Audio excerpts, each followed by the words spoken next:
দেখুন, আজকের ভিডিওতে আমি ইন্ডাকশন মোটরের দুটো অ্যাডভান্স প্রবলেম সলভ করব।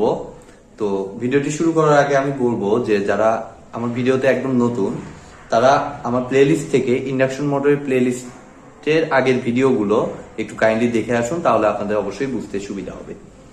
তো প্রথম প্রবলেমটি আমাদের থেরেজার বইয়ে 34.5 এবং পরেরটি 34.6। তো আমরা দেখি কোশ্চেনটা কি বলছে। 34.5 দেখুন, এই কোশ্চেনটিতে বলছে a 12 pole 3 phase alternator driven at a speed of 500 rpm supplies power to an 8 pole 3 phase induction motor.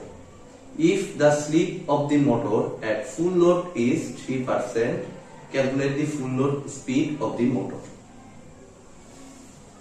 অর্থাৎ অল্টারনেটরের সাথে আমার মোটর কিছুটা মিক্স করছে, বাট ঘাবড়ে যাওয়ার কিছু নাই, এতটা টেনশনের কোনো কিছু নাই। আপনারা জাস্ট ঠান্ডা মাথায় চিন্তা করবেন, একটা অল্টারনেটর সাপ্লাই করতেছে। অল্টারনেটর কি করে? আমাদের এসি ভোল্টেজ আউট করে, সেই এসি ভোল্টেজ দিয়ে আমাদের বেডি ইন্ডাকশন মোটরটা চলবে, এই কথাটাই জাস্ট বলছে। তো আমরা দেখি অল্টারনেটর, আমরা জানি যে সিনক্রোনাস স্পিডে ঘুরে। তো সেই অল্টারনেটরে সিনক্রোনাস স্পিডের ফর্মুলা তো আপনারা সবাই জানেন যে ns = 120 f divided by p, ঠিক আছে? তো সেই অল্টারনেটরের আমার সিনক্রোনাস স্পিডটা দেখুন দিয়েছে 500 rpm। অল্টারনেটরের স্পিড আর অল্টারনেটরের সিনক্রোনাস স্পিড একই কথা, কারণ অল্টারনেটর ঘুরেই হলো আমার সিনক্রোনাস স্পিডে। আর পোল সংখ্যা কত বলছে? 12 পোল।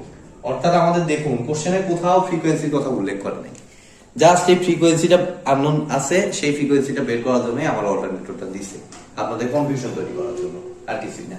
তো এখান থেকে আমি এফ ফ্রিকোয়েন্সি যদি হিসাব করি, ক্যালকুলেটর দিয়ে যদি আপনারা হিসাব করেন, এটা আসবে 50 হার্টজ যতদূর সম্ভব, ঠিক আছে? তো এরপরে আমি নেক্সট পোরশনে আসাবো। নেক্সট পোরশনে আমাদের বলছে calculate the full load speed of the motor, অর্থাৎ ইন্ডাকশন মোটরের স্পিড। আর ইন্ডাকশন মোটরের স্পিড বলতে আমরা বুঝি হলো রোটর স্পিড যেটা, ঠিক আছে? আর ইন্ডাকশন মোটরের আমাদের সিনক্রোনাস স্পিড আগে আমাদের বের করে নিতে হবে এই ফ্রিকোয়েন্সির সাহায্যে, কারণ সেম ফ্রিকোয়েন্সিতেই তো চালাতে হবে, তাহলে তো মোটর চালাতে পারবে না আপনি।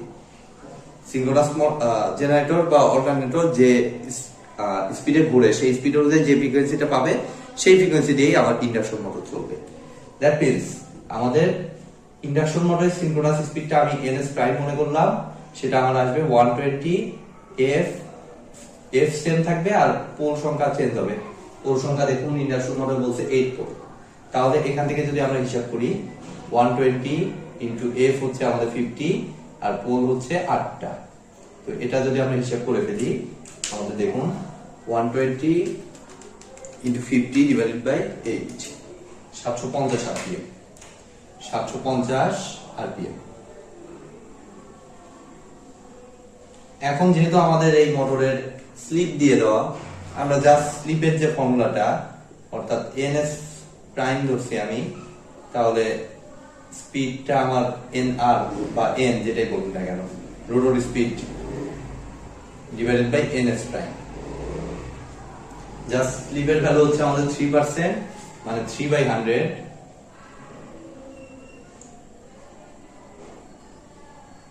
এটা এই সাইডে লিখি, 3/100 is equal to আমাদের ns প্রাইম পাইলাম 750 মাইনাস এই nটা, যে nটা আমার লাগবে, আর ns প্রাইম 750 জাস্ট বসিয়ে দিলে আমাদের কিন্তু মোটরের স্পিডটা, ইন্ডাকশন মোটরের যে স্পিড বা রোটর স্পিড, এটা আমরা পেয়ে যাব। আমি যদি একটু হিসাব করে ফেলি, 0.03 750 থেকে মাইনাস করে দিব, 727.5 rpm। অর্থাৎ এই ইন্ডাকশন মোটরটা আমাদের 727.5 rpm এ ঘুরতে থাকবে। জাস্ট এই অল্টারনেটরের জায়গাটুকু আপনাদের কিন্তু একটু কনফিউশন তৈরি করতে পারে, সো বিষয়টা আপনারা মাথায় রাখবেন। তো চলুন এবার আমরা পরের প্রবলেমটি সলভ করি, অর্থাৎ 34.6।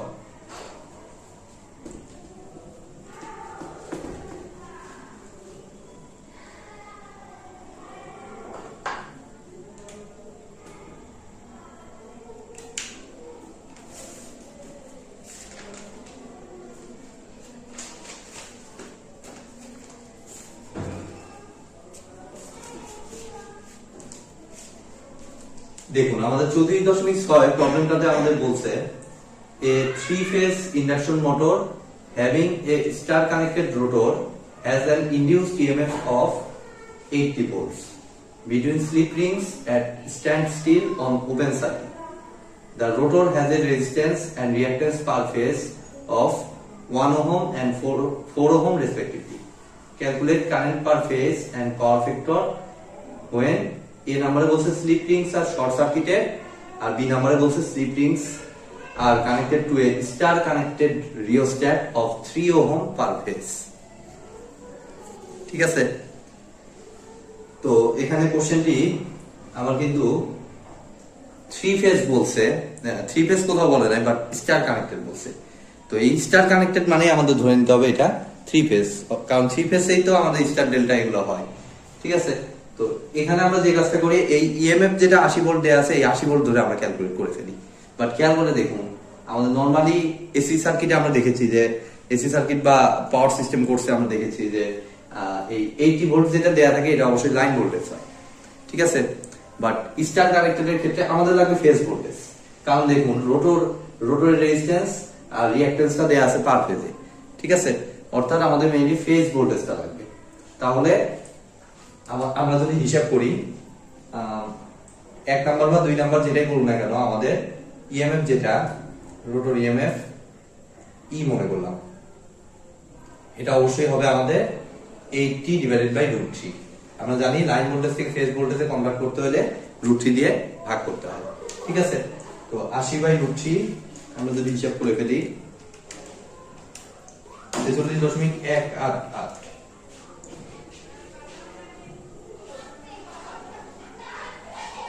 এত ভোল্ট।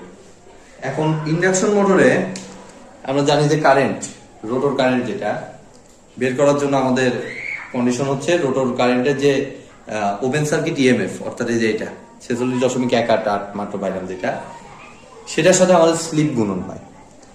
ঠিক আছে, অর্থাৎ SE2 ডিভাইডেড বাই আমার রোটরের যে রেজিস্ট্যান্স আর ইন্ডাকটেন্সের যোগফল সেটা দিয়ে ভাগ করতে হয়। সিম্পলি I = V/R এই কন্ডিশন অনুযায়ী, এটা আমরা সবাই জানি। আমার আগের ভিডিওগুলোতে আমি ডিসকাস করেছি কেন হয়, ইকুইভ্যালেন্ট সার্কিট দেখলে আপনারা বুঝতে পারবেন। তো ব্যাপারটা হচ্ছে এখানে আমাদের এই রোটর সাইডটা আমি শুধু আঁকাচ্ছি, আর স্লিপ রিংস আর বলছে শর্ট সার্কিটেড। স্লিপ রিংস বলতে এই যে এই দুই প্রান্ত, এটা সিম্পলি শর্ট সার্কিট করে দিতে বলছে, আমি শর্ট সার্কিট করে দিচ্ছি। আর এখানে দেখুন এখানকার কাহিনীটা হচ্ছে S × E2। এখন এখানে কিন্তু বলে দিচ্ছে স্ট্যান্ড স্টিল। তো স্ট্যান্ড স্টিল মানে হচ্ছে একদম ইনিশিয়াল কন্ডিশনে, স্টার্টিং কন্ডিশনে।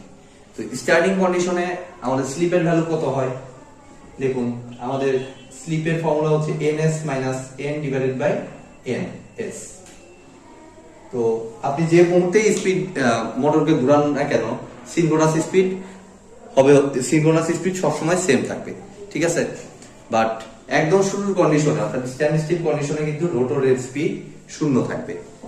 যখন আপনি ফ্যান চালু করেন তখন সাথে সাথে তো ফ্যানটা ঘুরে না, প্রথমে একদম ইনিশিয়ালি 0 থাকে, তারপরে আস্তে আস্তে ঘুরে একটা পর্যায়ে যায় কি হয়, কনস্ট্যান্ট হয় ইন্ডাকশন মোটরের স্পিডটা। তো সেই কারণে একদম শুরুর মুহূর্তে আমার n এর ভ্যালুটা হয় 0। তো 0 হলে দেখুন ns/ns মানে হচ্ছে স্লিপের ভ্যালু আসে 1। ঠিক আছে, তো এই কারণে আমাদের মেইনলি এই ভোল্টেজটাকে ধরবো অবশ্যই E যা আছে তাই, আর যদি স্লিপ থাকতো তাহলে হয়তো S × E, অর্থাৎ এখানে মেইনলি আমাদের 46.188 এত ভোল্ট, আর এখানে 1 ওহম বলছে, আর এখানে J × 4 ওহম। ঠিক আছে, একদম ইমাজিনারি পার্ট সহ আমি, আর স্লিপিং তো শর্ট সার্কিটেড বলছে। এখন জাস্ট আমরা এসি সার্কিটের বেসিক অনুযায়ী এই কারেন্টটা বের করে নেব। এই কারেন্টে অ্যাঙ্গেলের মান যেটা হবে সেটা দিয়ে আমরা পাওয়ার ফ্যাক্টর পাবো। ঠিক আছে, তাহলে এসি সার্কিটের বেসিক অনুযায়ী আমাদের I এর ভ্যালু কত হচ্ছে, জাস্ট এখানে যে ভোল্টেজটা পাইলেন 46.188, আপনাদের মনে কনফিউশন হতে পারে এখানে আমরা ফেজটা কত ধরবো। তো ফেজটা অ্যাকচুয়ালি এগুলোর ক্ষেত্রে আমাদের সবসময় যেহেতু কোনো কন্ডিশন দিয়ে দেয় নাই, এখানে আমাদের অটোমেটিক্যালি ধরে নিতে হয় 0 ডিগ্রি ফেজ। ঠিক আছে, অর্থাৎ এটাকে রেফারেন্স করতে হয় E কে। তো সেই জন্য আমি 46.188 যা আছে তাই নিছি। আর এখানে কত রেজিস্ট্যান্স, কত রেজিস্ট্যান্স আর ইন্ডাক্টেন্সের যোগফল 1 প্লাস J4। এটা হিসাব করে আমরা দেখি কত হয়। জাস্ট যেটা পাইলাম সেটাকে 1 plus 4i,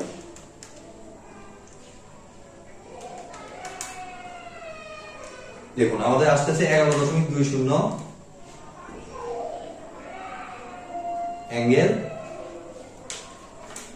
minus 75.938 minus 75.938 degree. তাহলে আমাদের রোটর কারেন্ট হবে, ক্যালকুলেট কারেন্ট পার ফেজ, রোটর কারেন্ট পার ফেজ হবে, কারেন্ট হচ্ছে আমার 11.20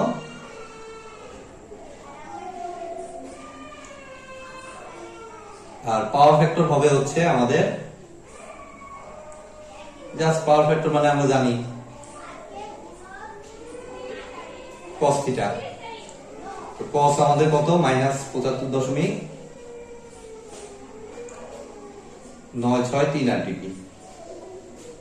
অবশ্যই এটা হবে ল্যাগিং, কারণ দেখতেই পাচ্ছেন অ্যাঙ্গেল মাইনাস আসছে।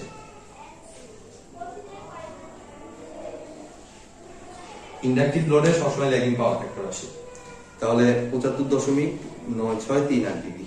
তাহলে cos আমি ক্যালকুলেটর জাস্ট চাপবো 75.938 ডিগ্রি, 0.2425 এই পরিমাণ ল্যাগিং। এটা হচ্ছে আমাদের 1 নাম্বার কোশ্চেনের সলিউশন। আর 2 নাম্বার কোশ্চেনে আমাদের কি বলছে, যদি স্লিপিং এর জায়গায় আমি একটা শর্ট না করে আমি যদি একটা রিওস্ট্যাট লাগাই, অর্থাৎ এই যে দুই স্লিপিং রোটরের দুই সাইডে এইখানে জাস্ট না বসায় শর্ট না করে আমরা একটা রিওস্ট্যাট লাগাই। রিওস্ট্যাটের সিম্বল হচ্ছে এরকম অ্যারো দিয়ে লেখে। তো এটা বলছে রিওস্ট্যাট মানে কিন্তু বোঝা গেল বাংলা হচ্ছে পরিবর্তনশীল রোধ, ঠিক আছে? অর্থাৎ এটা অবশ্যই হবে কত 3, তাহলে 3 ওহম, কোন জেটে কিন্তু এর আগে হবে না, কারণ এটা রেজিস্ট্যান্স অ্যাকচুয়ালি রিওস্ট্যাট বলতে। তাহলে জাস্ট আমরা চেঞ্জ করব কোথায়, এটাকে আই না ধরে আই প্রাইম ধরতে হবে, এটা তো সেম, এটা আই প্রাইম ধরলাম, উপরে ভোল্টেজটা সেম, নিচে জাস্ট 1 প্লাস J4 প্লাস 3, মানে 1 প্লাস 3 যোগ করলে 4, এই জায়গায় 1 এর জায়গায় 4 হবে। আর এই ভ্যালুটা আমরা ক্যালকুলেট করে দেখি কত আসে। জাস্ট সেম সিস্টেম, জাস্ট এই একটা রেজিস্ট্যান্স যোগ হবে। তাহলে 46.188 ভাগ 4 plus 4i, 4 plus J4, 8.1649, 8.1649 angle minus 45 degree. তাহলে এখানে জাস্ট লিখবো 8.1649 এত অ্যাম্পিয়ার, আর এখানে cos মাইনাস 45 ডিগ্রি, অবশ্যই ল্যাগিংই হবে কারণ মাইনাস আসছে, আর এটা কত আমাদের 0.707। তো এই তো আজকের মতো ভিডিওটি এই পর্যন্তই।